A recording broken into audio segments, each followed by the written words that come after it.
एक नारा जो आज़ादी की जंग वाले दौर में बच्चे बच्चे की जुबान पर था और 82 साल बाद भी ये नारा लोग भूले नहीं हैं। इस नारे ने दुनिया भर को बताया कि आज़ादी की कीमत क्या होती है। ये नारा था, तुम मुझे खून दो, मैं तुम्हें आज़ादी दूंगा। और ये नारा देने वाले थे माँ भारती के वीर सपूत नेताजी सुभाष चंद्र बोस।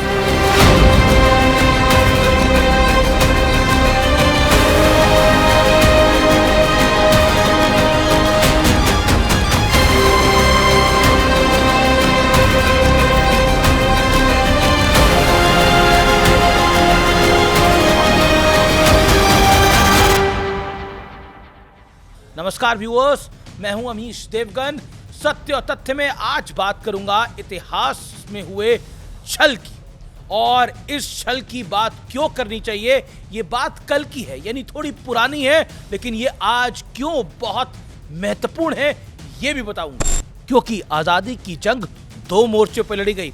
एक मोर्चा था अहिंसा वाला, सत्याग्रह वाला, और दूसरा मोर्चा ऐसा था जहां एक सेना बनाई गई। अंग्रेजों की छाती पर पांव रखते हुए सन 1947 से पहले ही देश को आजाद घोषित कर दिया गया। यह अंग्रेजी हुकूमत के गाल पर इतना बड़ा तमाचा था कि ब्रिटिश राज की चूल्हे हिल गई थी। लेकिन सवाल है कि 1947 में आज़ादी मिलने के बाद क्या इस महानायक की विरासत के साथ इंसाफ हुआ? 1938 में नेताजी को कांग्रेस का अध्यक्ष चुना गया था और 1939 में उन्होंने गांधी जी के पसंदीदा उम्मीदवार सीतारामैया को हराकर दोबारा चुनाव जीता। लेकिन इसके बाद जो हुआ वो कल्पना से परा था। कांग्रेस वर्किंग कमेटी के ज्यादातर मेंबर्स ने इस्तीफा दे दिया और नेताजी के खिलाफ एक तरह से नॉन कॉपरेशन का एजेंडा चलाया गया। यानी जीते तो नेताजी थे कांग्रेस के अंदर, लेकिन खेल कुछ और हुआ। नतीजा ये हुआ कि अप्रैल 1939 में नेताजी ने रेजिग्नेशन इस्तीफा दे दिया और बाद में उन्हें कांग्रेस से भी निकाल दिया गया। अब सवाल है कि क्या कांग्रेस ने नेताजी की विरासत का सम्मान किया? जवाब है नहीं। हमारे देश में कुछ पॉलिटिकल पार्टियां की एक परंपरा है और ये परंपरा ऐसी है जहां सियासी परिवार के लोगों को तो सिर माथे पर रखा जाता है, लेकिन परिवार के बाहर वालों को वैसा सम्मान नहीं दिया जाता है। और नेताजी के साथ भी ठीक यही हुआ। उनके कामों को भुला दिया गया, उनकी वीरता के चर्चे नहीं हुए। यहां तक कि इतिहास लिखने वालों ने भी नेताजी के साथ न्याय नहीं किया।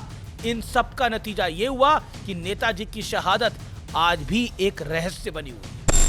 लेकिन आज नेताजी पर बात करनी जरूरी है। 2021 में मोदी सरकार ने नेताजी की जयंती यानी 10 जनवरी को पराक्रम दिवस घोषित किया और आज देश के गृह मंत्री अमित शाह ने पूरे देश को यह याद दिलाया कि कैसे अनेक कष्ट और संघर्ष सहते हुए नेताजी ने जर्मनी से लेकर रूस और जापान तक हजारों किलोमीटर की यात्रा करी। उनका त्यागपूर्ण जीवन और विशाल व्यक्तित्व देश के प्रति संघर्ष, समर्पण और स्वाभिमान के लिए सब कुछ न्यौछावर करने की प्रेरणा देता रहेगा। और सवाल सिर्फ नेताजी का नहीं है व्यूअर्स, परिवार वाली पॉलिटिक्स सरदार पटेल यानी सरदार वल्लभ भाई पटेल जैसे विराट व्यक्तित्व वाले जननायक के पर भी भारी पड़ी, क्योंकि परिवारवादियों ने अपने खानदान का जी जान से गुणगान कराया और आज तक कर रहे हैं। लेकिन सरदार साहब को ये भूल गए। उनके नाम पर सड़कें बनी, यानी परिवार वालों के नाम पर एयरपोर्ट बने, स्टेडियम बने, अस्पताल बने, ना जाने कितना कुछ बना, गिनती मुश्किल है। इसमें कोई बुराई भी नहीं है, लेकिन सेंटिमेंट्स तब दुखते हैं, हर्ट होते हैं जब परिवार को बड़ा दिखाने के लिए नेताजी और सरदार साहब जैसे जननायकों को इग्नोर कर दिया जाता है। सेंटिमेंट्स तब हर्ट होते हैं जब सिलेक्टिव सोच के साथ इनकी विरासत पर पर्दा डालने का प्रयास होता है। आज भी होता है जी, ये सिर्फ ऐसा नहीं है पहले होता था, आज भी होता है, सबको कम करके आंखों।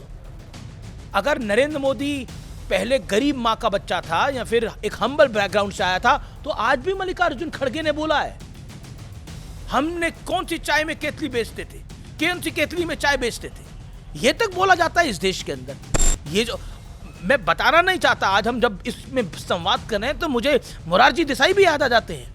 मोरारजी देसाई के साथ नाइंसाफी करी, इतने लोग याद आते हैं आप कल्पना नहीं कर सकते। लेकिन पिछले कुछ सालों में एक पॉजिटिव ट्रेंड आया है, एक चेंज आया है, एक बदलाव आया है। नेताजी को याद करने के लिए 2021 में नरेंद्र मोदी की सरकार ने नेताजी की जयंती यानी 23 जनवरी को पराक्रम दिवस घोषित किया। पहले नहीं हो सकता था क्या ये? 2018 में आजाद हिंद सरकार की 75वीं वर्षगांठ धूमधाम से मनाई गई। पहले नहीं हो सकता था क्या ये? 2022 में इंडिया गेट के सामने नेताजी की होलोग्राम वाली ग्रैंड स्टैचू स्थापित की गई। ये पहले नहीं कर सकते थे क्या? कांग्रेस की 70 साल तक शासन था, क्यों नहीं करा? गांधी नेहरू परिवार के तो बुत पे बुत लगते गए, लेकिन ना नेताजी को आपने याद किया, ना सरदार साहब को याद किया, यानी सरदार पटेल को याद किया।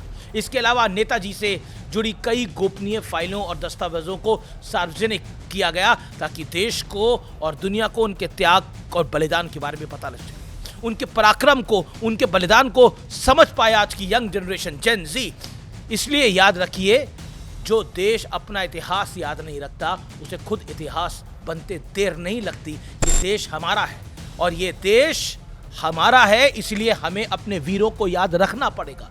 ये देश एक परिवार की बपौती नहीं है, नहीं है, नहीं है। ये देश कोटि कोटि लोगों का है। ये देश राम का है, ये देश कृष्ण का है, ये देश सरदार वल्लभ भाई पटेल का है, ये देश वीर सावरकर का है, ये देश नेताजी सुभाष चंद्र बोस का है, ये देश हम सब का है। ये देश सबका है और यही सत्य और तथ्य है।